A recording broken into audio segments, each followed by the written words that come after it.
Crise, hein?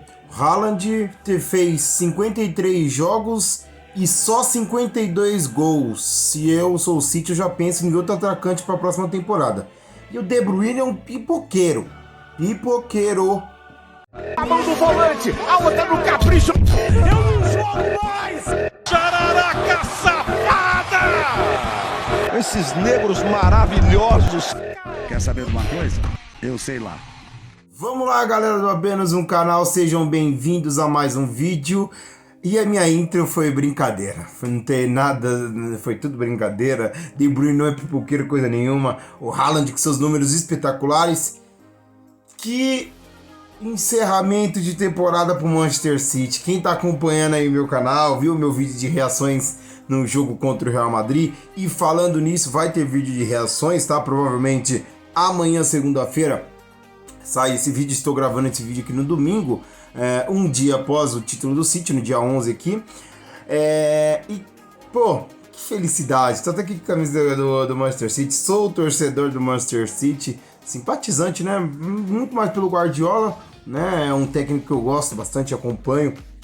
E aí, nessa trajetória para onde ele vai. Enfim, e aí ele pegou esse desafio, onde ele já estava 7 anos à frente do Manchester City, dominou a Inglaterra, faltava a conquista da Europa, que veio ontem contra a Inter de Milão, né? Não só veio o título da Champions, como veio a tríplice coroa. O City ganha, né, fechando a temporada com uma Premier League e também com a FA Cup. E aí finaliza com a Champions League. Enfim, você pode falar do City, né? Eu vou dar uma ênfase maior nesse vídeo para o City, que foi o campeão, óbvio. Claro que aqui vão ter bastantes elogios, bastantes, se você quiser chamar babação de ovo. Mas enfim, claro que se o City tivesse perdido, o vídeo seria diferente. Mas como ganhou, só tem elogios a fazer e o City correu risco nesse jogo, nós já vamos falar disso. Mas é um time que começou uma temporada não tão boa, tá? O City já era o melhor time na temporada passada, porque nem sempre o melhor time vence a Champions, tá? Então, pra mim já era o melhor time na temporada passada, mas foi eliminado pro Real Madrid. O Real Madrid que não era um favorito e não era um grande time, né? Não era o favorito a vencer, mas venceu. E nessa temporada se tornou o melhor time a partir ali da segunda metade. Por que eu falo a partir da segunda metade? Que o pré-copa ali, vamos dizer ali, tem muita gente que fala, o Victor Sérgio fala também, até fevereiro mais ou menos, onde o City perdeu pro Tottenham na Premier League, parece que teve um choque de realidade. E isso houve mesmo, né? Porque o Guardiola, com as suas declarações falando que os jogadores precisavam um pouquinho mais de gana, de fome, de vencer, essas declarações públicas, colocando o jogador na roda, né? Não é aquele mimimi que tem no Brasil. Cobrança, pô, você tá num ambiente profissional, tem que haver cobranças. Então, ele foi publicamente e cobrou os seus jogadores. A partir disso, né, com essa cobrança e com essa mudança de esquema, na onde ele coloca o Stones, que sem a bola ele vira um zagueiro e com a bola ele vira mais um atacante. No papel você vê um esquema com 3-4-3, um sistema assim, mas quando tá defendendo, o Stones é mais um zagueiro, mas quando tá atacando, o Stones vira mais um volante, aí você tem mais liberdade pro Gundogan, pro De Bruyne, pro Rodri chegar ao ataque, e isso fez essa diferença, essa revolução tática, né? Um W que se chama, que o City fez lá da década de 50, lá atrás, o Guardiola pegou e revolucionou essa tática. Então, a partir disso, né, de fevereiro pra cá, o City, nessa nova formação e nessa cobrança, nessa fome que o Guardiola implantou nos seus jogadores, mudou-se a temporada, né? Aí sim, o City veio com gana, engatou uma sequência sensacional ali na reta final da Premier League, onde foram 13 jogos, 12 vitórias e uma derrota, né? Que ainda era por Nottingham Forest. E aí engoliu o Arsenal, que aí muita gente fala que o Arsenal pipocou.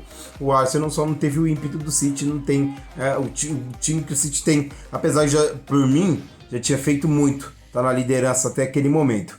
Enfim, engatou tudo isso na Champions. A sua trajetória foi passar pelo RB Leipzig num primeiro jogo que não foi tão fácil, mas no segundo jogo aí virou festa, 7-0. Contra o Bayern, soube sofrer em alguns momentos, onde até o Bayern tinha chance de abrir o placar, foi lá e meteu 3-0, e aí foi praticamente decidido para Munique, e aonde você viu o Real Madrid numa semifinal, no que muitos enxergavam o Real Madrid como favorito, fez até um primeiro tempo bom lá no Bernabéu, foi quando tomou o gol, mas soube se segurar, soube sofrer, e foi lá e empatou.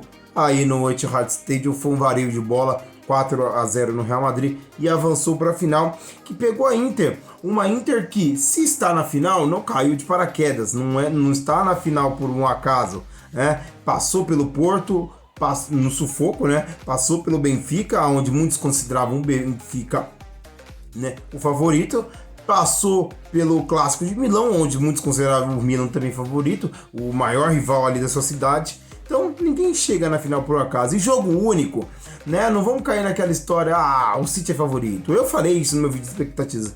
Acho que o City vence, o City é o favorito, o City é o melhor time do mundo. Agora, falar isso, o engenheiro de obra pronta, é claro, tudo se concretizou, né? Mas enfim, se está numa final, se é jogo único, né? Não seria tão fácil. E foi assim que se desenvolveu o jogo. Não foi fácil. O City não conseguiu implantar o jogo. Eu estava assistindo com meus amigos e a gente conversou. O City não consegue encaixar aquele seu jogo de posse, aquele seu jogo que você trabalha, que você busca. Claro que em certos momentos o City tinha mais a posse, que já é da característica, mas sempre muito incomodado, porque o Inzaghi gosta dessa pressão ofensiva, principalmente ali no meio campo. Então, muito pouco espaço para os jogadores do meio campo e pouco espaço para trabalhar, né? O Gundogan fora da zona de conforto, De Bruyne, Rodri, né? Então, o Inzaghi gosta dessa marcação e a gente sabe que time italiano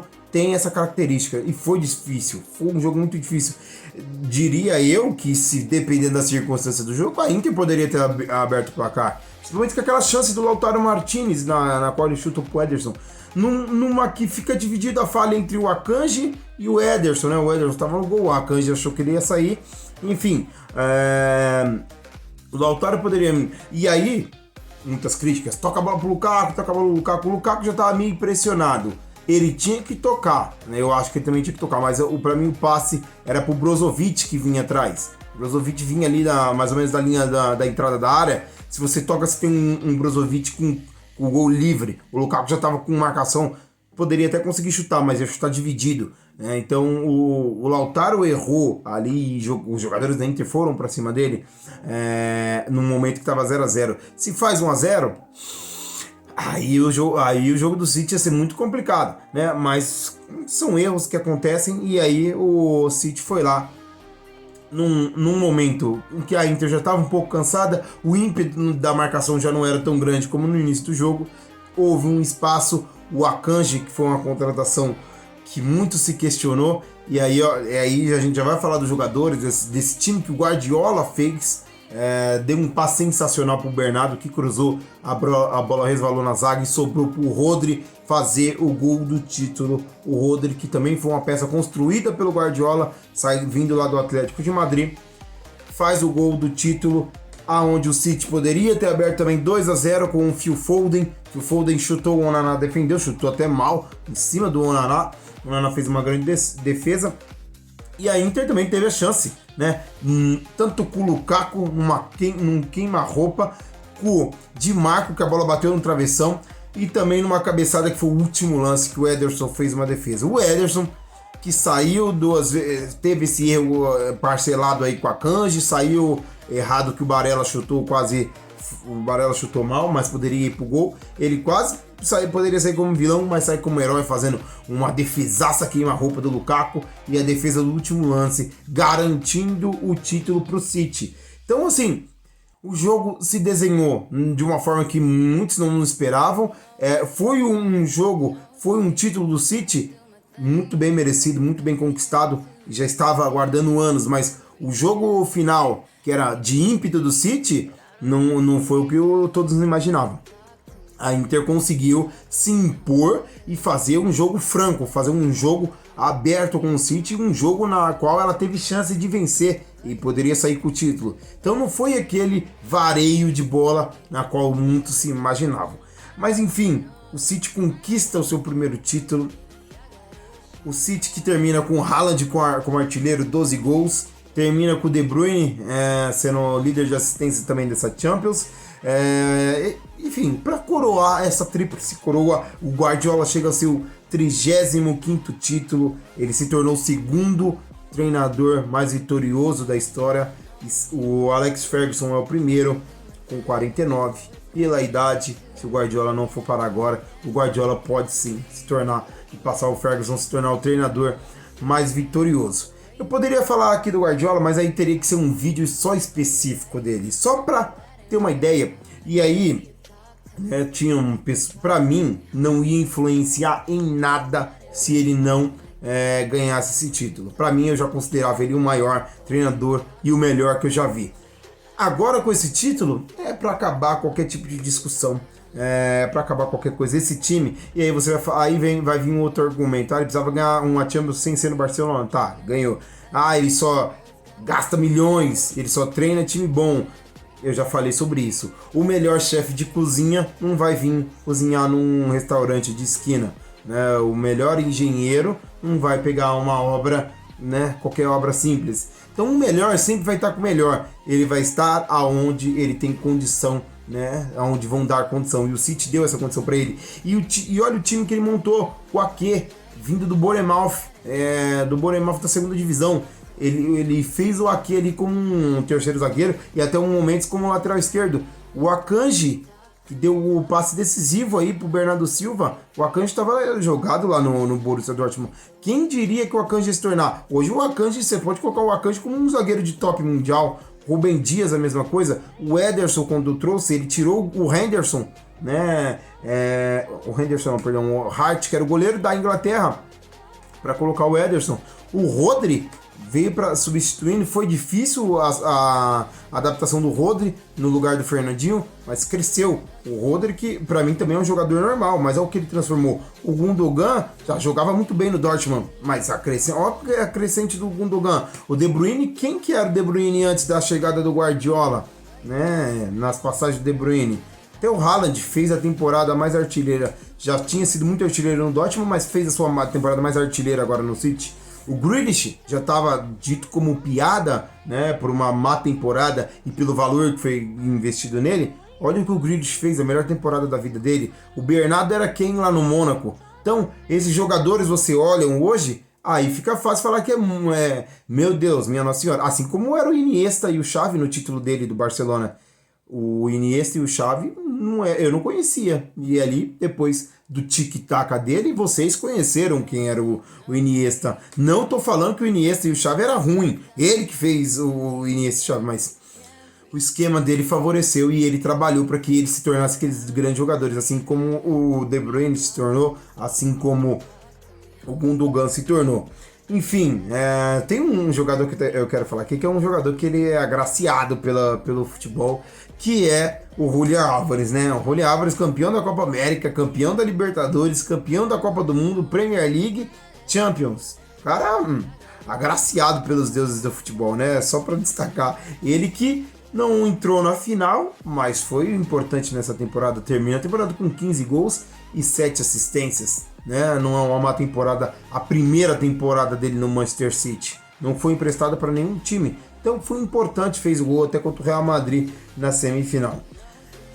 Nem sempre o melhor time ganha Champions, mas nesse ano casou o melhor futebol, o melhor técnico, com o título e com o ápice do futebol, né? O ápice, que é a tríplice coroa, não tinha mais o que fazer. Só ficou faltando a Carabao Cup, mas não é a principal Copa. Ele ganhou a principal Copa, ganhou a Liga e ganhou a Champions. O Guardiola repete isso. Ele já tinha feito isso em 2008 com o Barcelona, ganhando a La Liga, ganhando a Copa do Rei e ganhando a Champions. Ele é o único técnico que fez isso, que tem duas tríplice coroas, tá? São 10 times que tem tríplice coroas na história do futebol. Mas ele é o único técnico que conseguiu isso 2 vezes. Enfim, o City agora entra em outro patamar. O City já é o quarto maior campeão inglês com 9 títulos, ali dividido com o Everton, só atrás do United, do Liverpool e do Arsenal.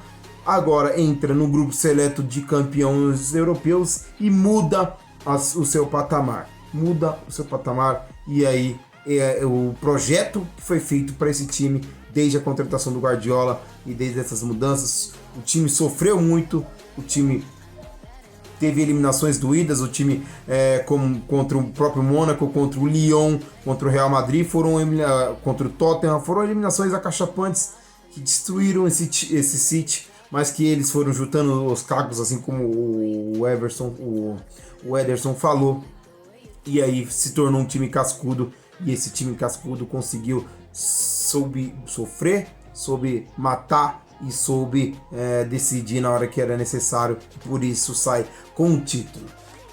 O vídeo vai ficar um pouquinho longo, vou encerrar por aqui. Vai ter o meu vídeo de reações, então não percam, vou postar ele amanhã.